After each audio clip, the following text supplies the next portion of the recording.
Genius Prismatic Mage. Chapter 7. Pitch black rain. Blood and sweat. Pitch black rain poured down, mixing with the blood and sweat of those struggling on the edge of life and death. In a state of panic, Ray's trembling voice echoed through the night. Niles? A fleeting thought crossed his mind, vague and desperate. If this is a dream, he screamed silently in his heart, wishing to wake up from this horrifying nightmare. I'd like to wake up right this instant. Ray clenched his teeth, his gaze gradually growing fiercer. At that moment, the gigantic golem began to move, preparing to strike Ray with a deadly blow. Ray lifted his head, his eyes blazing with fury boiling within. From deep within, a tremendous power awakened. Ray unleashed it all, shooting out a brilliant red stream of mana straight at the golem. Like a flaming arrow piercing through the pitch-black rain, he charged into battle, his hands glowing with crimson light, clashing head-on with the golem's blackish-green energy. The two forces collided violently, as if the sky itself was being torn apart. Neither side was willing to yield, neither willing to fall. Ray roared, "I'm different from you." With unyielding will, Ray furiously blasted mana forward. He had unwavering faith that his emotions and heart would surpass the soulless power of the golem. He shouted out, "I'm a human with emotions." The fire from Ray grew steadily, then burst into a raging inferno, as if trying to consume the entire sky. It engulfed the golem, scorching its heart and shell, causing it to scream in agony before melting into a pool of red-hot liquid. Its cries slowly faded into the searing heat. As the flames finally died down, only the charred remains and traces of the brutal battle were left before Ray. The golem had completely vanished. Ray rushed over and gently laid Niles down, his voice trembling with desperation as he shook him. "Niles, wake up." His voice cracked with emotion. "Niles, you can't die." Beneath fluttering eyelashes, Niles barely opened his eyes and groaned in pain. "Stop shaking me, you bastard. I'm already in pain as is." Cough. Though blood dripped from the corner of his mouth, Niles managed a bitter smile. "Although I was sure I'd never get a peaceful death, I didn't think that'd be today." Deep in his thoughts, Niles whispered to himself, "I have no regrets." With rare serenity in his eyes, he murmured his final words. "I've accomplished a lot for someone who started as a bottom feeder." In his pain-blurred eyes, Niles showed a hint of regret. But if I had struggled a bit earlier, would things have turned out differently? That question echoed in his mind, with no one to answer it but fate itself. Niles looked at Ray, his weakening eyes still filled with warmth. "Yeah, right around your age, Ray." With the last of his strength, Niles tried to pass on his final words. "Bring you medicine from the car or something. Ray, you should leave this place," he whispered softly. "Go somewhere better," as his final wish for the boy who had stood by his side through everything. Memories flooded Niles' mind, of days they had fought together. He confessed, "I've always thought of you as my little brother." He urged Ray, his voice thin but full of hope. "Swim upstream of the river. Ray, don't get caught up in the rapids. Don't get swept away by life's raging current the way he had. You got this." His final affirmation of trust. Niles gripped Ray's hand tightly, as if trying to leave everything he had behind. When he took his last breath, that hand slipped away in silence, leaving Ray with a small note and a black key, something that might guide him forward. Ray stood frozen, his eyes locked on Niles' now breathless body. He shook his head in denial. No, it couldn't be. The man who'd just been speaking with him was gone, forever. Emotions exploded inside him. Rage and despair, anger, grief, both tore violently through Ray's heart. Beneath the pounding rain, Ray wept. He screamed as if trying to tear the sky apart. For the first time, his heart truly felt the pain of being human. Those were the first emotions I ever felt. Ray gently laid Niles' body in a resting place. Then, one by one, he searched for the bodies of Pale and the orphaned children, his comrades. He placed them beside Niles, finally reuniting them like a family. When everything was done, Ray sat quietly to the side and drifted into sleep from exhaustion. After a long, heavy night, Ray woke up.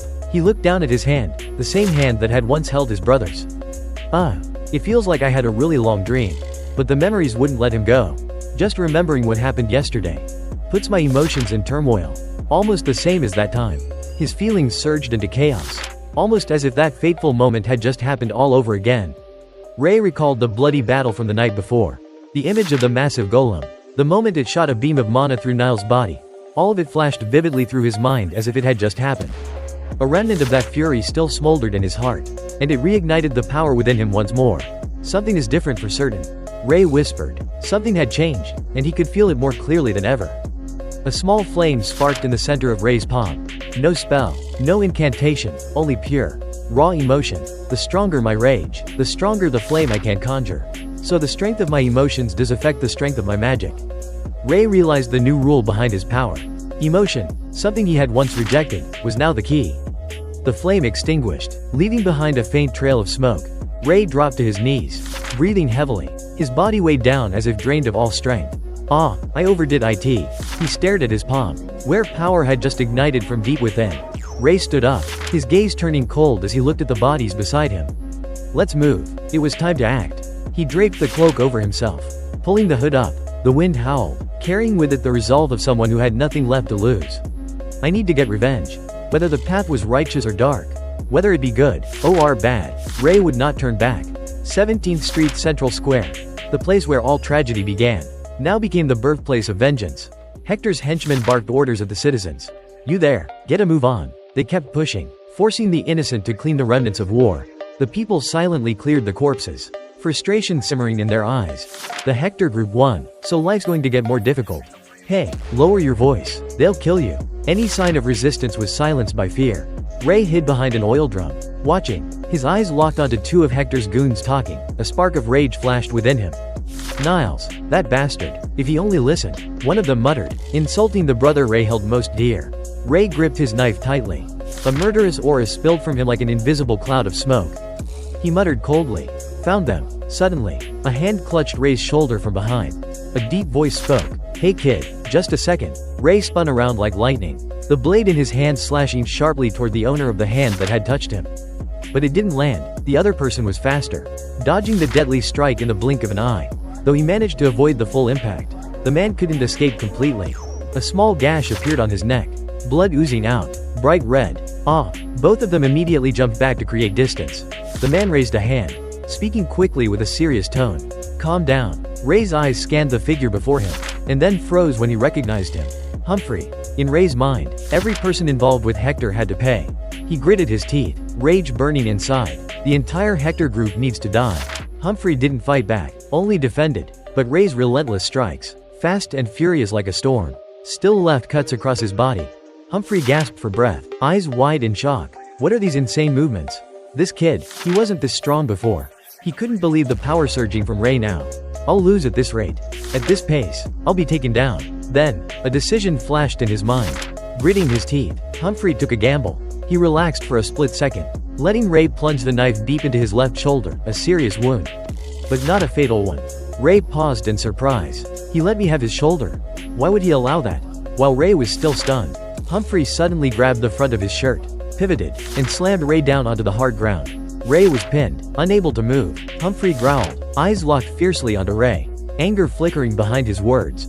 "You wouldn't choose to die over something as trivial as revenge, would you?" he whispered, his gaze sharp as a blade.